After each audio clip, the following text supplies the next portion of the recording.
शरद प्रधान जी, प्रधानमंत्री नरेंद्र हाँ मोदी ने भी एक के बाद एक कई ट्वीट्स किए हैं और मैं थोड़ा सा उनके इन एक्स पोस्ट का हिस्सा पढ़ रही हूँ.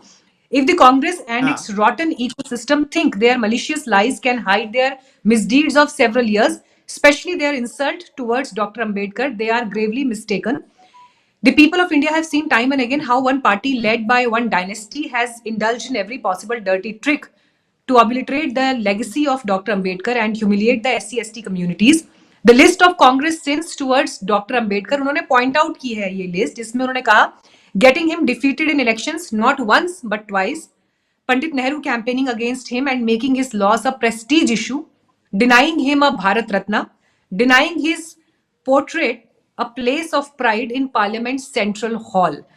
अब ठीक है, ये जो बिंदु प्रधानमंत्री ने गिनाए वो एक तरफ, लेकिन आज ये भी सोचने का विषय है कि एक विषय पर प्रधानमंत्री एक नहीं, दो नहीं, तीन नहीं, चार तीन से चार ट्वीट या 5 मेरे ख्याल से ये पूरा थ्रेड है जो उन्होंने किया है. प्रधानमंत्री को इतने सारे मैसेजेस लिखने की जरूरत क्यों पड़ी? क्या वो ये समझ गए कि जिस तरह से गृहमंत्री ने संसद में बोला है, अब वो बीजेपी के लिए गले की फांस बन सकता है?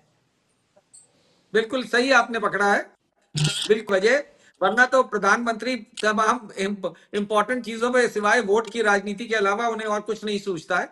तो इसमें जो रिएक्शन है उनका, इसी वजह से उनको एहसास हो गया कि अमित शाह जो हैं वो ओवरस्टेप कर गए हैं और अपने झुंझलाहट में ये दिखलाता है arrogance of power Amit Shah का. और इस एरोगेंस ऑफ पावर की वजह से अमित शाह ये बोल पड़े और उन्होंने बिल्कुल सरासर ह्यूमिलिएट किया है अंबेडकर को. जब आदमी ये कहे अंबेडकर अंबेडकर अंबेडकर, इसका मतलब है उनको अंबेडकर नाम से नफरत है. और वो ये कह रहे हैं, मतलब उनके लिए भगवान जो है, उन लोगों के लिए, करोड़ों लोगों के लिए जो अंबेडकर को मानते हैं, उनके लिए भगवान से बड़े अंबेडकर हैं. ये उनको मानना होना चाहिए. उनके लिए वो नहीं, ह्यूमिलिएट कर रहे हैं, उनको अंडरमाइन कर रहे हैं. शर्म आनी चाहिए इस बात के लिए. और ये जो है, और उनको एहसास हो गया है प्रधानमंत्री को. अब उनको तो वोट की वजह से फिक्र है. प्रधानमंत्री नरेंद्र मोदी एक ऐसे प्राइम मिनिस्टर हैं जिनको वोट के अलावा और कुछ नहीं दिखता है. और देखिए अभी जहां तक सवाल है, अपडेट जो मुझे हमारे लगता है पास आ रहा इतनी है, बार झूठ बोलते हैं, प्रधानमंत्री से इतना झूठ राहुल बोलते गांधी हैं. और मल्लिकार्जुन खड़गे भी मिले हैं और उन्होंने अमित शाह का रेजिग्नेशन मांगा है. ये बड़ा अपडेट इस वक्त आ रहा है हमारे पास. अच्छा, ये तो देखिए राजनीति है, दोनों साइड से सब चलेगा.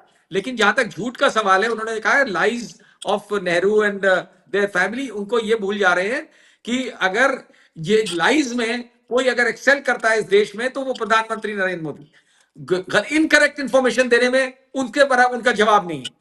उनको कहीं कितनी बार, ये तो मीडिया को, क्योंकि उन्होंने जेब में रखा हुआ है मेन स्ट्रीम मीडिया को. ये लकीली आपके जैसा मीडिया जो मेन स्ट्रीम मीडिया नहीं है, वो सच को सामने लाता है. वरना जो मीडिया का हाल है, जो गुलामी करवा रहे हैं, और ये फासिस्ट टेंडेंसी जो है, ये रिफ्लेक्ट करता है. ये चाहते हैं सिर्फ हमारी बात कही जाए, और इसी के लिए एक झूठ को 100 बार रिपीट करते हैं, जिससे लोग उसी को मानने लगे. ये बड़ा दुर्भाग्य है कि एक प्रधानमंत्री इस तरीके से करें. I would like to rebut. ठीक है, अब मैं क्लोजिंग रिमार्क्स के लिए रमन जी के पास जाऊंगी. ठीक है, सभी पैनलिस्ट ने अपनी बात की, मैं अब क्लोजिंग रिमार्क्स के लिए रमन जी के पास जाऊंगी. रमन जी, अब एक थोड़ी सी बड़ी पिक्चर पे बात करते हैं, और बड़ी पिक्चर ये कि जब अमित शाह जी का स्टेटमेंट, आप एक पूरे स्टेटमेंट को सुनते हैं, तो उन्होंने उसके आगे भी बहुत सारी बातें बोली हैं. एक पर्टिकुलर लाइन पर आपत्ति इस अंदाज में हो सकती है कि शायद वो थोड़ा सा और उसको ग्रेसफुली कह सकते थे, या थोड़ा सा और ऐसी भाषा में बोल सकते थे जिसमें एकदम ऐसी तुलना ना हो जो किसी को भी चुभे, considering he is HM and वो संसद में बोल रहे हैं. क्या आपको लगता है कि ये अब एक ऐसी बात है जिस पर थोड़ा सा और खुले दिल के साथ बात करके इसको खत्म करना चाहिए, रादर देन कि इसको पॉलिटिक्स का एक नया अखाड़ा बना दिया जाए? नहीं, ये विपक्ष जो है इस पर कभी बात नहीं करेगा, और उसकी वजह ये सिंपल सी है, क्योंकि ये 70 साल की एक टेंडेंसी अंदर भरी हुई है डीएनए के अंदर. खासकर कुछ ऐसे पत्रकार जो कांग्रेस के तलवे चाट चाट के बड़े हुए हैं, उनको ये भूल जाते हैं कि इमरजेंसी के दौरान वो कप प्लेट उठाने वाले चपरासी बने हुए थे, वो भूल जाते हैं. लेकिन ये जो विषय है, और आके जो मर्जी आए मुंह से बक देना, क्योंकि फ्रीडम ऑफ एक्सप्रेशन है, ये भूल जाते हैं कि फर्स्ट जो अमेंडमेंट थी वो फ्रीडम ऑफ एक्सप्रेशन को मारने की नेहरू जी ने करी थी. और जो जिस चीज को लेकर डंका पीट रहे होते हैं, झुंझुना बजा रहे होते हैं, वो झुंझुना खत्म करने वाली भी गांधी परिवार था. लेकिन बहरहाल, let's come back to the basic topic. ये आज भी मेरे पास पड़ा है, अगर आप चाहें तो मैं वो प्ले कर देता हूं वीडियो, जो उन्होंने बोला। लेकिन प्रॉब्लम ये है कि जो व्यक्ति ये बात कर रहा है आज के दिन में, उनसे आप वो ये वीडियो में समान हमने पूरा एक दिखाया है। सवाल पूछ लीजिए, एक ही सवाल पूछिए कि जो लाइज आज तक मीडिया में रह के लोगों ने बेचा है वो भी, और पॉलिटिक्स में रह के बेचा है, यहां तक कि तो गांधी फैमिली भी जो नाम है वो भी झूठा है, आईएनसी भी झूठी है, क्योंकि INC was defunct in 1977 because it was merge with the Janata party. सो ये सारी चीजों पे भी नहीं जाते। मैं तो सिंपल एक ही पॉइंट आपसे यहाँ बोल रहा हूँ कि Nehru killed the idea of Ambedkar, it is a known fact. Secondly, जो अंबेडकर साहब की चॉइस थी that parity should be maintained in the entire, पूरे के पूरे समाज में पैरिटी होनी चाहिए, वो जो विषय है उसको भी कत्ल करने वाले कांग्रेस और यही विचारधारा थी जो आज बढ़ चढ़ के बोल रही है।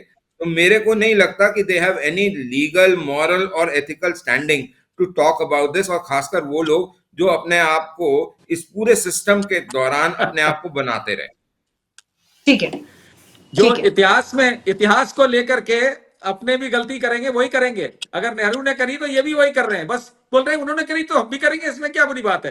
तो नहीं सर, तो अम्बेडकर आपने तो गलतियां करी, नहीं, मुझे लगता है बोलिए सबक अरे लेकर आगे शर्म बढ़ने आनी की चाहिए बात आपको, होनी चाहिए। आपको शर्म आनी ठीक है, चाहिए। मेरे पास समय इतना ही था। आप सभी का बहुत बहुत धन्यवाद आज इस चर्चा में जुड़ने के लिए। Thank you so much sir, इस बातचीत में जुड़ने के लिए।